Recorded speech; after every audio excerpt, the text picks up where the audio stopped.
तो आपको कैसा लगेगा कि अगर मैं आपको कहूँ कि कोई 100 रुपए की चीज है लेकिन उसके आपको बराबर 100 रुपए नहीं देने हैं, आपको 98 रुपए ही देने हैं, यानी लगभग 2% तक की बचत। जी हाँ, बिल्कुल ठीक ऐसा ही फायदा लोगों को सरकार देने की सोच रही है। मीडिया रिपोर्ट्स के मुताबिक यूपीआई का इस्तेमाल करने वालों के लिए बड़ी अच्छी खुशखबरी है। अब आपको यूपीआई पर क्या क्या सुविधा मिलने वाली है जरा देखिए आप। सरकार एक शानदार प्लानिंग कर रही है। यूपीआई से अब आपका शॉपिंग करना सस्ता होगा। जैसे क्रेडिट कार्ड पर रिवार्ड पॉइंट्स वगैरह ऑफर मिलते हैं ना ऑनलाइन शॉपिंग करने पर, तो ठीक ऐसा ही फायदा अब आपको यूपीआई पर भी गवर्नमेंट देने का प्लान कर रही है। दरअसल सरकार का मकसद है डिजिटल पेमेंट को बढ़ावा मिले और सरकार के इस कदम से आम लोगों को खरीदारी में भी बिल्कुल बचत होगी। अभी क्रेडिट कार्ड के जरिए पेमेंट करने पर 2-3% तक का मर्चेंट डिस्काउंट रेट MDR देना पड़ता है। तो अगर सरकार की तरफ से ये कदम उठाया जाता है तो इसका असर क्रेडिट कार्ड के मार्केट पर भी तेजी से पड़ सकता है और ये जो बचत कैशबैक वाली होगी इसको सीधे ग्राहकों तक पहुँचाने का प्लान है सरकार का। हालांकि payments council of India UPI और रुपे डेबिट कार्ड पर भी MDR चार्ज लगाने की मांग कर रही है, लेकिन अभी इस पर सहमति बनी नहीं है। यूपीआई से पेमेंट करने का प्रोसेस अभी तो और भी तेज होने वाला है। मीटिंग के बाद ही इस योजना का अंतिम खाका तैयार किया जा सकता है। NPCI यानी national payments corporation of India ने सभी फाइनेंशियल और नॉन फाइनेंशियल यूपीआई एक्टिविटी के लिए API रिस्पॉन्स टाइम को भी कम करने का हाल ही में निर्देश दिया था।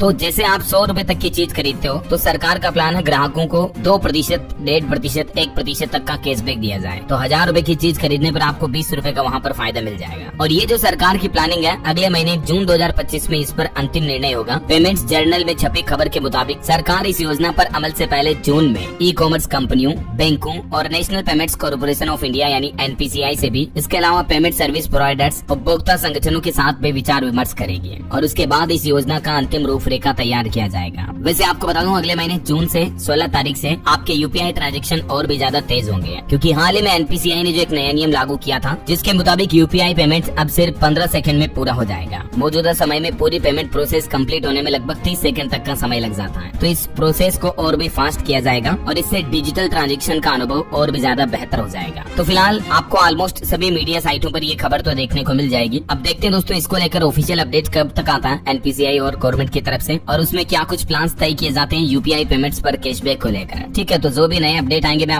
दोस्तों आपको कैसा लगेगा कि अगर मैं आपको कहूँ कि कोई 100 रुपए की चीज है लेकिन उसके आपको बराबर 100 रुपए नहीं देने हैं, आपको 98 रुपए ही देने हैं, यानी लगभग 2% तक की बचत। जी हाँ, बिल्कुल ठीक ऐसा ही फायदा लोगों को सरकार देने की सोच रही है। मीडिया रिपोर्ट्स के मुताबिक यूपीआई का इस्तेमाल करने वालों के लिए बड़ी अच्छी खुशखबरी है। अब आपको यूपीआई पर क्या क्या सुविधा मिलने वाली है जरा देखिए आप। सरकार एक शानदार प्लानिंग कर रही है। यूपीआई से अब आपका शॉपिंग करना सस्ता होगा। जैसे क्रेडिट कार्ड पर रिवार्ड पॉइंट्स वगैरह ऑफर मिलते हैं ना ऑनलाइन शॉपिंग करने पर, तो ठीक ऐसा ही फायदा अब आपको यूपीआई पर भी गवर्नमेंट देने का प्लान कर रही है। दरअसल सरकार का मकसद है डिजिटल पेमेंट को बढ़ावा मिले और सरकार के इस कदम से आम लोगों को खरीदारी में भी बिल्कुल बचत होगी। अभी क्रेडिट कार्ड के जरिए पेमेंट करने पर 2-3% तक का मर्चेंट डिस्काउंट रेट MDR देना पड़ता है। तो अगर सरकार की तरफ से ये कदम उठाया जाता है तो इसका असर क्रेडिट कार्ड के मार्केट पर भी तेजी से पड़ सकता है और ये जो बचत कैशबैक वाली होगी इसको सीधे ग्राहकों तक पहुँचाने का प्लान है सरकार का। हालांकि payments council of India UPI और रुपे डेबिट कार्ड पर भी MDR चार्ज लगाने की मांग कर रही है, लेकिन अभी इस पर सहमति बनी नहीं है। यूपीआई से पेमेंट करने का प्रोसेस अभी तो और भी तेज होने वाला है। मीटिंग के बाद ही इस योजना का अंतिम खाका तैयार किया जा सकता है। NPCI यानी national payments corporation of India ने सभी फाइनेंशियल और नॉन फाइनेंशियल यूपीआई एक्टिविटी के लिए API रिस्पॉन्स टाइम को भी कम करने का हाल ही में निर्देश दिया था। तो जैसे आप 100 रुपए तक की चीज खरीदते हो तो सरकार का प्लान है ग्राहकों को 2%, 1.5%, 1% तक का कैशबैक दिया जाए। तो 1000 रुपए की चीज खरीदने पर आपको 20 रुपए का वहाँ पर फायदा मिल जाएगा। और ये जो सरकार की प्लानिंग है अगले महीने जून 2025 में इस पर अंतिम निर्णय होगा। पेमेंट्स जर्नल में छपी खबर के मुताबिक सरकार इस योजना पर अमल से पहले जून में